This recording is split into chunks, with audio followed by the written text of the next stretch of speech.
గోరా ప్రగతి channel కు స్వాగతం। ఈ రోజు మనం కులరహిత భారతం సాధ్యమే అనే అంశం గురించి తెలుసుకుందాం। భారతదేశానికి కులం అనేది శాపంగా మారింది।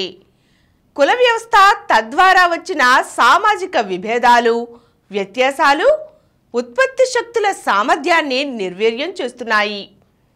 మనిషిని మనిషిగా చూడలేని దుర్మార్గ వ్యవస్థ వేల ఏండ్లుగా చలామణిలో ఉంది। అంబేద్కర్ వంటి ప్రపంచ మేధావియే కుల వ్యవస్థ దుర్మార్గం వల్ల విపరీతమైన వేదనకు గురయ్యారు। ఈ కుల వ్యవస్థ పొడిగింపు ప్రజాస్వామ్య ప్రభుత్వాల కాలంలోనూ కొనసాగడం విచారకరం। కుల వ్యవస్థ భారత జాతిని నిర్వీర్యం చేసింది। దేశంలోని 85% ప్రజలను సేవకులుగా మార్చింది। అందుకే కులరహిత భారతాన్ని కోరుకున్నారు అంబేద్కర్।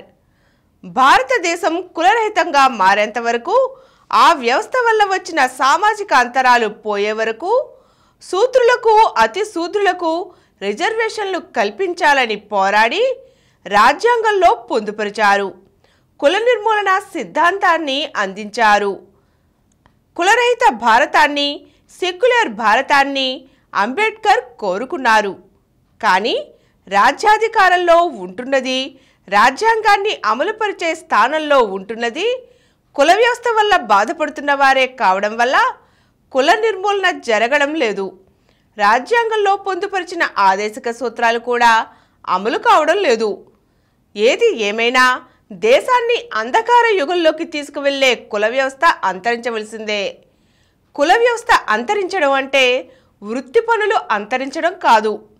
అన్ని దేశాలలోనూ వివిధ వృత్తులకు సంబంధించిన పనులు ఉన్నాయి, కానీ కులాలు లేవు, కుల వృత్తులు లేవు।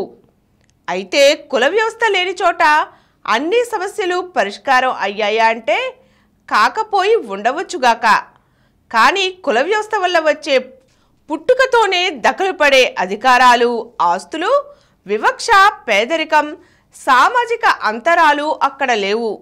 దేశంలోని కోట్లాది మందిని అస్పృశ్యులుగా ముద్ర వేయడం ఏ దేశంలోనూ లేదు, ఒక్క భారతదేశంలోనే తప్ప।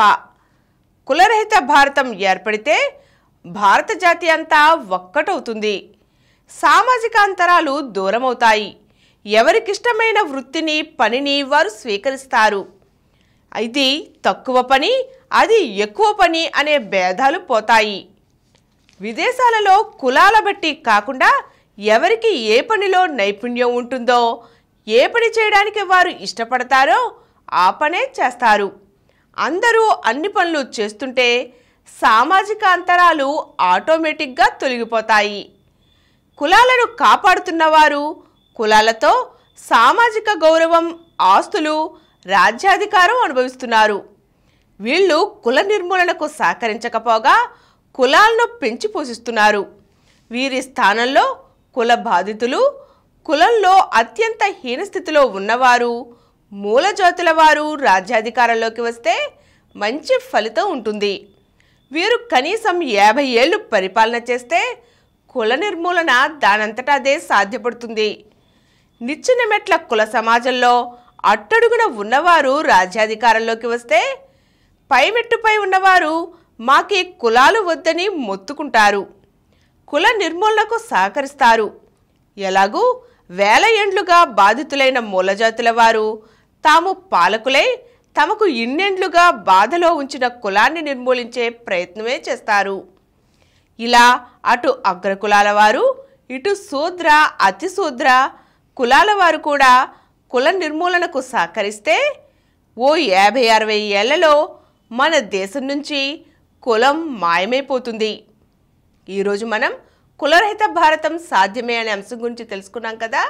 మరో చక్కని అంశంతో మళ్ళీ కలుద్దాం।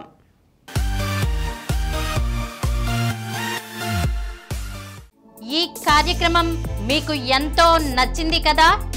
ఇటువంటి మరిన్ని వీడియోల కోసం అనతి కాలంలోనే 20 కోట్ల వ్యూస్ సాధించిన డాక్టర్ సమరం మల్టీ ఛానల్ నెట్వర్క్ సమర్పించు గోరా ప్రగతి ఛానల్కు సబ్స్క్రైబ్ చేయండి, లైక్ చేయండి, మీ ఫ్రెండ్స్కి షేర్ చేయండి। అలాగే ప్రక్కనున్న గంట సింబల్ని ప్రెస్ చేయడం మర్చిపోకండి। Please download Samaram multi-channel app and watch your favorite channels from your mobile. App available on Google Play Store and subscribe to